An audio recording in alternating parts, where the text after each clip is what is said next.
ஆச்சி மசாலா. எந்த சமையலும் ருசி தேடும் ரகசியம். 20 ரூபாய்.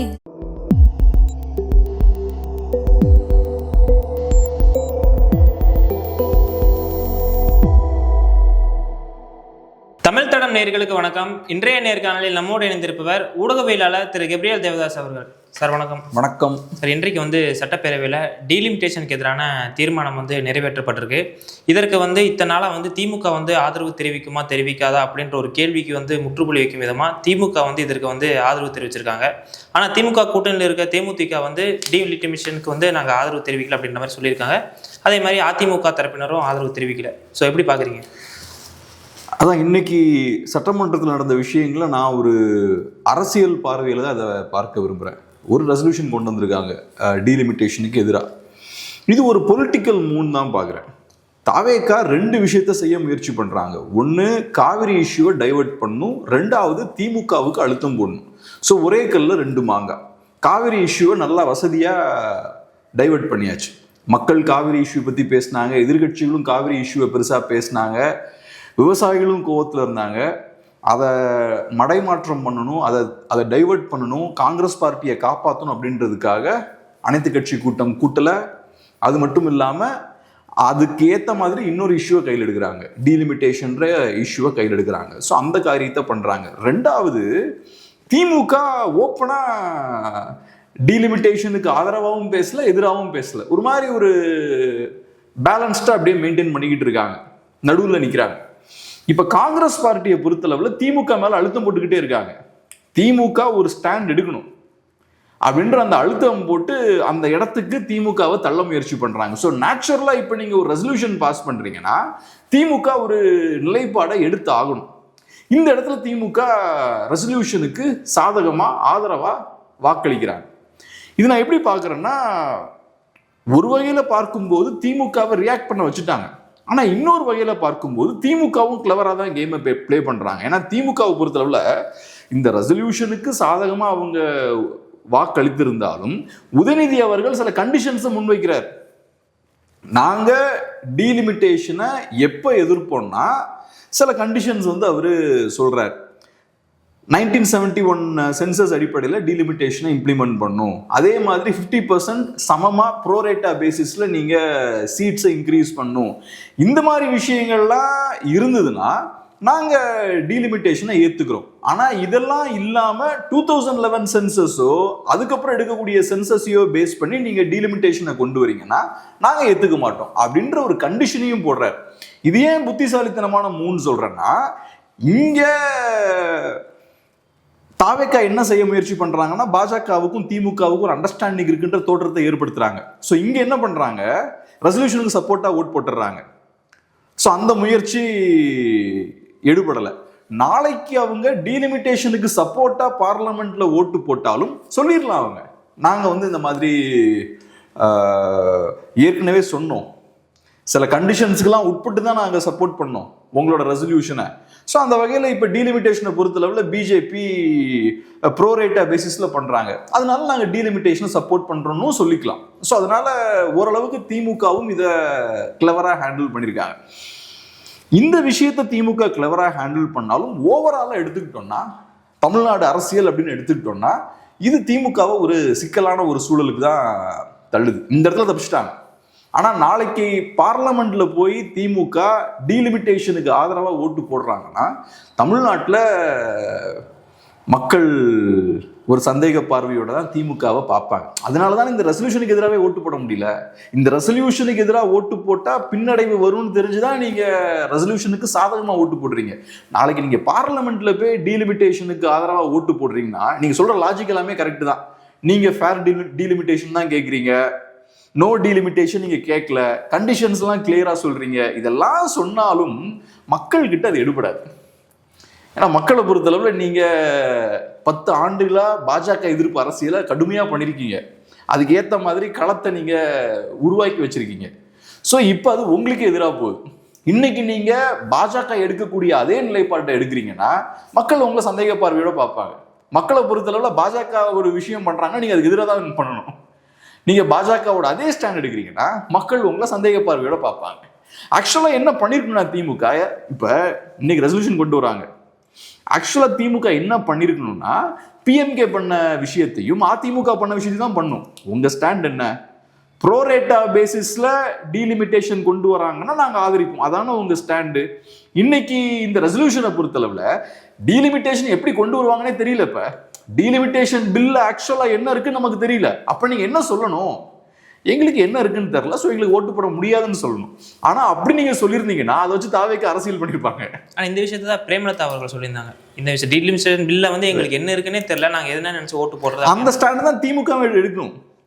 பிஎம்கேவோட அதே ஸ்டாண்டை தான் டிஎம்டிகேவோட அதே ஸ்டாண்டை தான் டிஎம்கே எடுக்கணும். ஆனா டிஎம்கே அவங்களுக்கு தெரியும் அப்படியான ஒரு ஸ்டாண்ட் எடுத்தா தாவேக்கு அதை வச்சு அரசியல் பண்ணிடுவாங்க.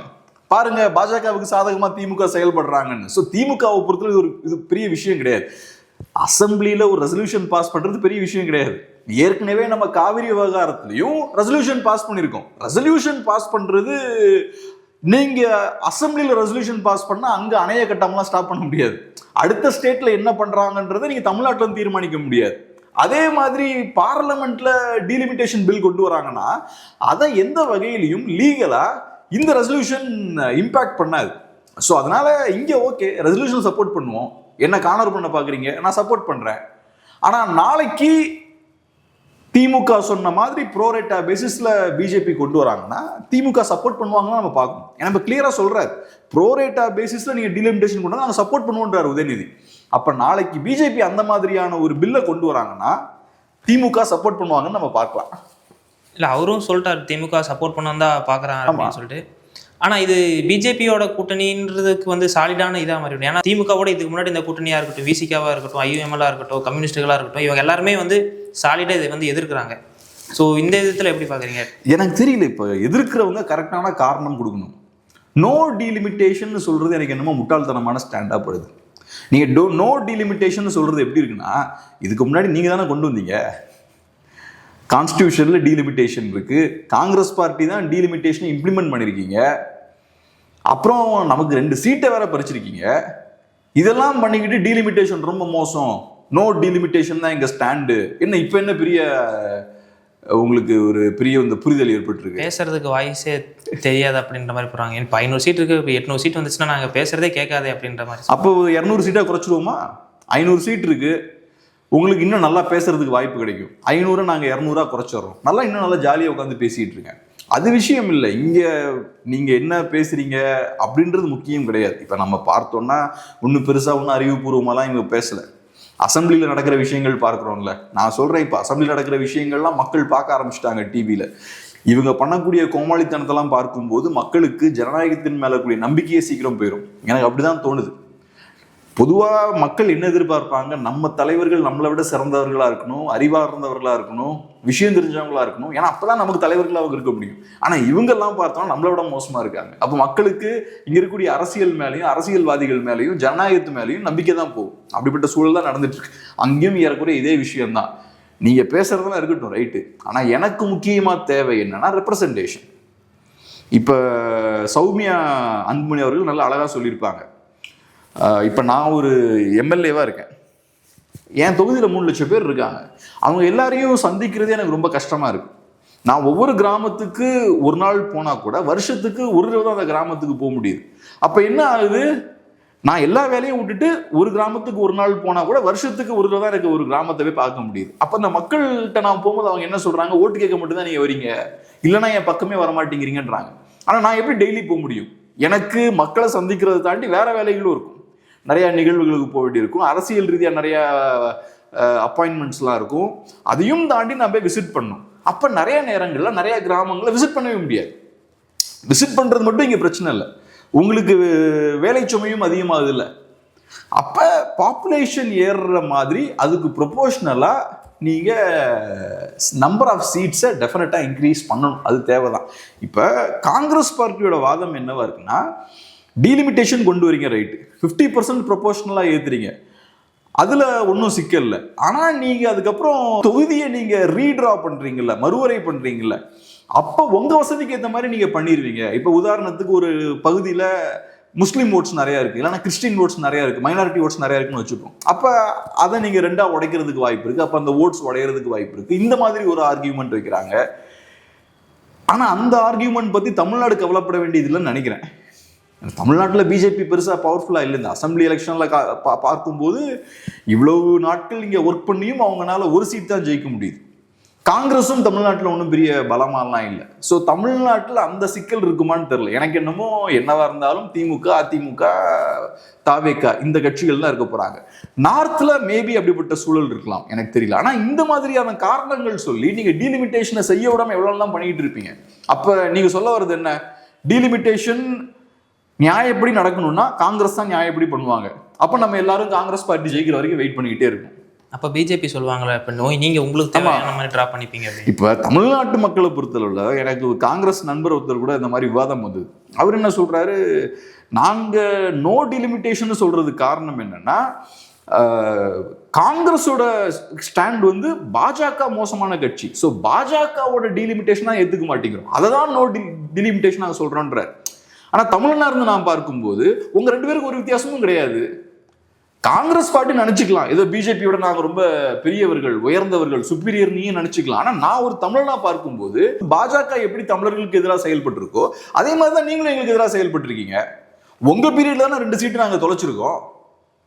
அப்ப நான் எப்படி உங்களை நம்ப முடியும்? பாஜகவை எப்படி நம்ப முடியாதோ அதே மாதிரி உங்களையும் நம்ப முடியாது. ஸோ அதனால நமக்கு இந்த சிக்கல்கள்லாம் நமக்கு இருக்கு.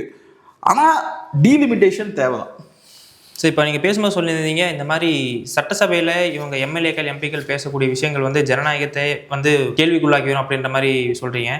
ஸோ அதற்கேற்ற மாதிரி நேற்றுக்கு டிவிகேலேருந்து பேசக்கூடிய நிறைய எம்எல்ஏஸ் மேலே வந்து நிறைய ட்ரால் கண்டென்ட்டாக மாறிட்டு வராங்க. ஒரு எம்எல்ஏ என்ன சொல்கிறாங்க அப்படின்னா இந்த மன்மத நன்றி இந்த மாதிரிலாம் சொல்கிறாங்க. இதெல்லாம் ட்ரால் ஆகிட்டு வருது. அதே மாதிரி நம்ம மரியவில்சன் அவர்கள் பேசின அந்த மதத்தை பற்றி பேசினதும் நிறைய கான்ட்ரவர்சியை கிரியேட் பண்ணியிருக்கு. அது போக தவறான வரவு கணக்கெல்லாம் நாங்கள் வந்திருக்கு அப்படின்ற மாதிரி போய் கணக்கு சொல்லியிருக்காங்க. அதுக்கு இன்னைக்கு நிறைய பதிலடியெல்லாம் கொடுத்துட்டு வந்துட்டு இருக்காங்க எதிர்கட்சிகள். ஸோ எப்படி பார்க்குறீங்க? அதை நம்ம நேற்றே பேசியிருந்தோம். மரியவில்சன் அவர்கள் பேசும்போது ஃபர்ஸ்ட் கோவமா பேசுறாரு. கோமா பேசி முடிச்சுட்டு அப்படியே சொல்றாரு, நாங்கள் நிறைய மாற்றங்கள்லாம் கொண்டு வந்திருக்கோம், நிறைய ரிஃபார்ம்ஸ்லாம் பண்ணியிருக்கோம், நாங்கள் வந்து 65 நாளில் 15,000 கோடி ரூபா ட்ரெஷரிக்கு வந்திருக்குன்றார். எக்ஸாக்டாக இந்த வார்த்தை யூஸ் பண்ணுறாரு. நாங்கள் வந்து 65 நாளில் 15,000 கோடி ரூபா ட்ரெஷரிக்குள்ளே வந்திருக்குன்றார். அதுக்கப்புறம் நம்ம நேத்தே சொன்னோம் சும்மா போகிற போக்கில் அடிச்சு விட்றாருன்னு.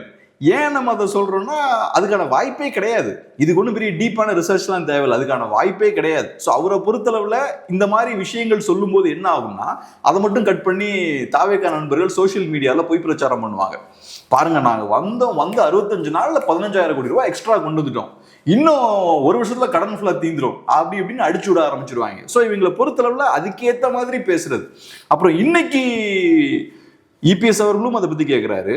தங்கம் தென்னரசு அவர்கள் ரொம்ப டீட்டெயில்டா பின் பாயிண்டா அவர் நிறைய விஷயங்கள் கேட்கிறார். அப்புறம் என்ன சொல்றாரு, இது வந்து எக்ஸ்பெக்டேஷன் தான், வரும்னு எதிர்பார்க்கிறோம், ஆனா வரும்னு எதிர்பார்த்தாலும் இப்பயும் கொஞ்சம் வர ஆரம்பிச்சிருச்சு. ஸோ இப்ப பார்த்தா டக்குன்னு அப்படி ரிவர்ஸ் போறாரு. அதை தானே சொல்லியிருக்கணும். ட்ரெஷரிக்குள்ள பணம் வந்துருச்சுன்னு சொல்றது வேற, வரும்னு எக்ஸ்பெக்ட் பண்றோன்றது வேற. நானும் நிறைய எக்ஸ்பெக்ட் பண்ணலாம், அடுத்த மாசம் எனக்கு 50 லட்ச ரூபா வரும்னு நான் எக்ஸ்பெக்ட் பண்ணலாம். ஆனா அது யதார்த்தமா மாறாது. நீங்க அச்சீவ்மெண்டா பேசும்போது அச்சீவ் பண்ணதுக்கு அப்புறம் தான் நீங்க பேசணும். ஸோ அதனால இந்த மாதிரி விஷயங்கள் இருக்கு. அப்புறம் நீங்க சொன்ன மற்ற விஷயங்கள்லாம் பேசுறதுக்கு ஒருத்தான விஷயங்களான்னு தெரியல. இப்ப தாவேகாரங்களை பொறுத்தளவுல அவங்க வாயை மூடிட்டு அமைதியா இருக்க வரைக்கும் அவங்க யாருன்னு தெரியாது. அவங்க வாயை திறந்தாங்கன்னா எக்ஸ்போஸ் ஆயிடுவாங்க. இது ஃபேக்ட். தாவேகாரங்க வாயை திறந்தாங்கன்னா எக்ஸ்போஸ் ஆயிடுவாங்க. இங்க இருக்கக்கூடிய ஆட்கள்ல ஏறக்குறைய 75% ஆட்கள் பார்த்தோம்னா பெரிய குவாலிஃபிகேஷன் இல்லாத ஆட்கள். அவங்களோட ஒரே பலம் சைலண்டா இருக்கிறது தான். அவங்க பேசினா மாட்டிப்பாங்க. இப்ப அந்த அம்மா பேசும்போது பார்த்தா மன்மத வணக்கம்ன்றாங்க. அப்புறம் அபிஷேக்னு ஒரு எம்எல்ஏ பேசுறாரு. அவரெல்லாம் பார்த்தோம்னா அவர் கிளியரா தெரியுது ஒரு சினிமா ரசிகரா இருந்து வந்தவர்னு. இதுக்கு முன்னாடி ஒரு சின்ன பையன்கிட்ட போய் சண்டை போட்டுட்டு இருந்தாரு, ஏதோ குவாரியில நினைக்கிறேன். அந்த சின்ன பையன் நிக்கிற ஸ்டைல் எல்லாம் விமர்சிச்சு, அதெல்லாம் தேவையா? இன்ஸ்பெக்ஷன் பண்ண போறீங்க, வேலை நடக்குதா இல்லையா, அதை விட்டு கேள்வி கேட்கணும், ஏன் இப்படி நிக்கிற, ஏதோ அந்த மாதிரி ஏதோ கேட்பார். ஆனா அதுக்கப்புறம் ஆளு வெளியே வரவே இல்லை. அதுக்கப்புறம் இல்ல அவங்க ஆக்டிவா தான் இருக்காங்க, நம்ம பாக்குறதுலாம் நினைக்கிறேன். ஏன்னா நான் ஒரு ரீல்ஸ் எல்லாம் பார்த்தேன், அப்படியே ஏதோ ஹீரோ மாதிரி நடந்து வர மாதிரி ரீல்ஸ் எல்லாம் பார்த்தேன். ஸோ அவர்லாம் பார்த்தோன்னா ஒரு ஒரு தன்னை ஒரு ஹீரோ அப்படின்னு நினைச்சுதான் அவர்லாம் இருந்துட்டு இருக்காரு. அப்புறம் இன்னொரு எம்எல்ஏ நம்ம நேத்தே பார்த்தோம், அவர் பாட்டுக்கு வராரு, ஸ்டாலின் அட்டாக் பண்றாரு, என்னெல்லாமோ பேசுறாரு, ஃபர்ஸ்ட் டைம் பேசுறாரு போல. ஒரு 10 நிமிஷத்தை வேஸ்ட் பண்ணிட்டாரு விஷயமே இல்லாம. அவர் அபிஷேக்கும் பார்த்தா பயங்கரமா இதெல்லாம ப்ரிப்பேர் பண்ணிட்டு வந்து அவரும் பயங்கரமா அப்படி இப்படின்னு பேசிட்டு இருக்காரு. ஸோ இவங்கெல்லாம் பேசினாங்கன்னா சிக்கிடுவாங்க. பேசாம இருக்க வரைக்கும் தான் இவங்களுக்கு பலமே. பேசாம இருக்க வரைக்கும் என்னன்னா விஜய் அவர்கள் மூஞ்ச காட்டி ஓட்டு வாங்கிடலாம். இவங்க பேசிட்டாங்கன்னு வச்சுக்கோங்க. இப்ப மரிய வில்சன் எலெக்ஷனுக்கு முன்னாடி பெரிய அட்வான்டேஜ் அவருக்கு இருந்தது. மரிய வில்சன்னா யாருன்னு யாருக்கும் தெரியாது. ஸோ இப்போ மக்கள் யாருக்கு ஓட்டு போடுவாங்க? தாவேக்காவுக்கு ஓட்டு போடுவாங்க. தாவேக்காவுக்கு ஓட்டு போட்டோன்னே மரிய வில்சன் ஒருத்தர் ஜெயிச்சு வர்றாரு. ஆனா இன்னைக்கு அப்படி கிடையாது. மரிய வில்சன் யாருன்னு தெரியும், தாவேக்கா எம்எல்ஏ கனிமொழி யாருன்னு தெரியும், அபிஷேக் யாருன்னு தெரியும், அப்புறம் இன்னொரு எம்எல்ஏ நேற்று பேசினார் இல்லையா, பேசி டைம் வேஸ்ட் பண்ணார் இல்லையா, அவர் யாருன்னு தெரியும். ஸோ இன்னைக்கு விஜய் அவர்கள் மட்டும் உங்களுக்கு ஓட்டு வாங்கி தர மாட்டாரு, நீங்க யாருன்னு பார்த்தும் ஓட்டு போடுவாங்க மக்கள் ஃபியூச்சர்ல. ஸோ அதான் சொல்ல வர, தாவேக்காவை பொறுத்தளவுல அவங்க அமைதியா இருக்க வரைக்கும் தான் அவங்களுக்கு சேஃப். இன்னைக்கு விளக்கம் கொடுத்துருக்காரு மரிய வில்சன் அவர்கள். இந்த மாதிரி நாங்கள் எல்லாரும் புதுசாக வந்திருக்கோம், இதுதான் ஃபர்ஸ்ட் டைம் வந்திருக்கோம், ஸோ அதனால கொஞ்சம் நேற்றுக்கு உணர்ச்சி வசப்பட்டுட்டேன் அப்படின்ற மாதிரி சொல்லியிருக்காரு. இப்போ வந்து நீங்கள் ஃபர்ஸ்ட் டைம் வரலாம், லாஸ்ட் டைம் வரலாம். ஒரு கேள்வியை கேட்டால் மைக்கெல்லாம் தட்டி விட்டு டென்ஷன் ஆக வேண்டிய அவசியமே இல்லை. இப்போ நான் அசம்பிளிக்குள்ளே போனதே கிடையாது. இப்போ நான் ஃபேக்சுவலாக சில மிஸ்டேக்ஸ் பண்ணுறேன், இல்லைனா அசம்பிளியோட நடைமுறை என்னன்னு தெரியாமல் சில தவறு பண்ணுறேன்னா நான் சொல்லலாம், சார் என்ன மன்னிச்சுக்கோங்க, நான் இதான் ஃபர்ஸ்ட் டைமாக வந்திருக்கேன், எனக்கு இங்கே சிஸ்டம் என்னன்றது எனக்கு தெரிலன்னு நான் ஒரு எக்ஸ்கியூஸாக சொல்லலாம். ஆனால் நீங்கள் என்ன பண்ணுறீங்க, டென்ஷன் ஆகுறீங்க. அங்கே இது நீங்கள் அசம்பிளிக்கு ஃபர்ஸ்ட் டைம் வரீங்களா லாஸ்ட் டைம் வரீங்களான்ற விஷயமே கிடையாது. நீங்கள் டென்ஷன் ஆகுறீங்க, தேவையில்லாத விஷயங்கள் அங்கே பேசுகிறீங்க. இதுக்கு நீங்கள் இதுக்கு என்ன எக்ஸ்பீரியன்ஸ் வேணும் இதை பேசாமல் இருக்கிறதுக்கு? எல்லாருக்குமே தெரியும் இதெல்லாம் பேசக்கூடாதுன்னு. இது அசம்பிளியில மட்டும் கிடையாது. இந்த மாதிரியான பிஹேவியர் நார்மலான இடத்துல இருக்கக்கூடாது. ஒரு டிவி டிபேட்லயும் இருக்கக்கூடாது, ஒரு ஃபேமிலி கேதரிங்லயும் நீங்க இப்படி பிஹேவ் பண்ணக்கூடாது. அங்கதானே பிரச்சனை இருக்கு. அது போக நீங்க மதம் சார்ந்த விஷயங்கள்லாம் உள்ள கொண்டு வரீங்க. இப்ப பாருங்க, அசம்பிளியில நடந்த ஆக்கப்பூர்வமான விவாதங்களை நல்ல ஆரோக்கியமான முறையில சொசைட்டி விவாதிக்கணும். ஆனா இப்ப என்ன ஆகுது, நீங்க பண்ற விஷயங்களை விவாதிச்சுட்டு இருக்காங்க. இங்க மரிய வில்சன் பேசுறாரு, மதம் சார்ந்த ஒரு சில விஷயங்கள் பேசுறாரு. அப்ப இது மத ரீதியான விவாதங்களை கிளப்புது. தேவையே இல்லை. தேவையில்லாத இந்த விவாதங்களை கிளப்பி விடுவதற்கு நீங்க ஒரு காரணமா இருக்கீங்க. அப்புறம் நீங்க திமிரா பேசும்போது அதுக்கு எதிராக சில விஷயங்கள் பேசுறாங்க. அதை மேபி சில பேர் ட்ரால் கூட பண்ணலாம் அவர் சொல்ற மாதிரி. அப்ப என்ன ஆகுதுன்னா பெரிய லெவலில் டைவர்ட் ஆகுது. நீங்க முக்கியமான விஷயங்களை கையில் எடுத்து அதை கரெக்டா பேசணும். இப்ப டீலிமிட்டேஷனுக்கு எதிராக தாவேக்கா எவ்வளவு பேசுறாங்கல்ல, அது ஒரு நல்ல பேசு பொருளான சந்தோஷப்படுவேன். நான் சொல்றேன், தாவேக்காவுக்கு டீலிமிட்டேஷனை எதிர்க்கணும், அதை ஸ்டாப் பண்ணணுன்ற எண்ணம்லாம் கிடையாது. அவங்க இப்ப அரசியல் பண்றாங்க, அவ்வளவுதான். நீங்க இங்க ரெசல்யூஷன் பாஸ் பண்ணிட்டீங்கன்னா டீலிமிட்டேஷன் அங்கே ஸ்டாப் ஆயிருமா என்ன? அப்படி நிஜமாவே நீங்க டீலிமிட்டேஷனை ஸ்டாப் பண்ணணும்னு நினைச்சீங்கன்னா அதை தாண்டி வேற நிறைய விஷயங்கள் பண்ணணும். நிறைய ஸ்டேட்ஸ் இங்க இருக்கு, அந்த ஸ்டேட்ஸ் எல்லாத்தையும் ஒன்று சேர்க்கணும். அதுக்கப்புறம் ஆல் பார்ட்டி மீட்டிங் கூட்டணும். அதுக்கப்புறம் நீங்க பந்த் கால் பண்ணணும். அதுக்கப்புறம் வேற நிறைய அழுத்தங்கள்லாம் நீங்க போடணும். காவேரி பிரச்சனைக்கு இதெல்லாம் பண்ணல, தீர்மானம் நிறைவேற்றிட்டோம் அப்படின்ற மட்டும் தான் சொல்றாங்க. காவேரி பிரச்சனை எடுத்தாங்கன்னா காங்கிரஸ் கதை சிக்கலாகி போயிடும். ஆனா தீர்மானம் நிறைவேற்றனால என்ன கிடைக்க போகுதுன்னு ஒண்ணு இருக்குல்ல, தீர்மானம் கிடைக்க போறது இல்ல. தீர்மானம் நிறைவேற்ற எதுக்கு எடுத்தாலும் தீர்மானம் நிறைவேற்றிட்டோம். விஷயம் என்னன்னா டேனியல், உங்களுக்கு என்ன கிடைக்குதுன்றது பிரச்சனை கிடையாது, தாவேக்காவுக்கு என்ன கிடைக்குதுன்றதுதான் பிரச்சனை. இப்ப தீர்மானம் போடுறதால உங்களுக்கு ஒண்ணும் கிடைக்காது, தமிழ்நாட்டுக்கு ஒண்ணும் கிடைக்காது. ஆனா தாவேக்காவுக்கு அது லாபம் இல்ல. திமுகவை கார்னர் பண்ணியாச்சு, அதே மாதிரி காங்கிரஸுக்கு காப்பாத்தி விட்டாச்சு, காவிரி இஷ்யூவை டைவர்ட் பண்ணி விட்டாச்சு. அப்ப தாவேக்காவுக்கு லாபம், அதுதான் அவங்களுக்கு வேணும். ஸோ அதனால எல்லா அரசியல் கட்சிகளும் இப்படிதான் இருப்பாங்க. இது தாவேக்கா மட்டும் கிடையாது. ஆனா இவங்க கொஞ்சம் ஓவரா இந்த டைவர்ஷன் பாலிடிக்ஸ்ல இன்னும் கொஞ்சம் நெக்ஸ்ட் லெவல் போய் பண்றாங்க. அதான் இங்க சிக்கல். ஸோ அதனால இவங்களை பொறுத்தளவில் இந்த மாதிரியான அரசியல் பண்ணி நம்ம நேரத்தை வீணடிச்சு இப்படிப்பட்ட காரியங்கள் பண்ணிட்டு இருக்காங்க. இவங்க பேச பேச இன்னும் அதிகமா எக்ஸ்போஸ் ஆவாங்க. இப்ப விஜய்க்கு இருக்கக்கூடிய சிக்கல் என்னன்னா, தாவேக்காவுக்கும் சரி முதல்வருக்கும் சரி அவங்களுக்கு இருக்கக்கூடிய சிக்கல் என்னன்னா, ஜெயலலிதா அவர்களா இருந்தாங்கன்னா இவங்களெல்லாம் எம்எல்ஏஸ் எல்லாத்தையுமே ஸ்ட்ரிக்டா வச்சிருப்பாங்க. இப்ப எம்எல்ஏஸ் எல்லாத்துக்கும் ஒரு தைரியமும் இருக்கு, நம்மள எதுவும் பண்ணிட முடியாது. ஏன்னா இது ஒரு மைனாரிட்டி கவர்மெண்ட், இருக்கிற எம்எல்ஏஸே கம்மி. மற்ற கட்சிகள் இருந்து எம்எல்ஏஸை உள்ள கொண்டு வர முயற்சி பண்ணிக்கிட்டு இருக்காங்க. ஸோ இப்படிப்பட்ட சூழல்ல ரொம்ப எம்எல்ஏஸை போட்டு நெருக்கிறது, இந்த விஷயங்கள்லாம் பண்ணியாச்சுன்னா எம்எல்ஏஸ் கட்சி விட்டு வெளில போயிடுவாங்க. திமுக வேற ஏதோ கட்சிக்கு போறாங்கன்னு வச்சுப்போம், அது தாவேக்காவுக்கு இன்னும் பெரிய சிக்கலை ஏற்படுத்தி கொடுக்கும்.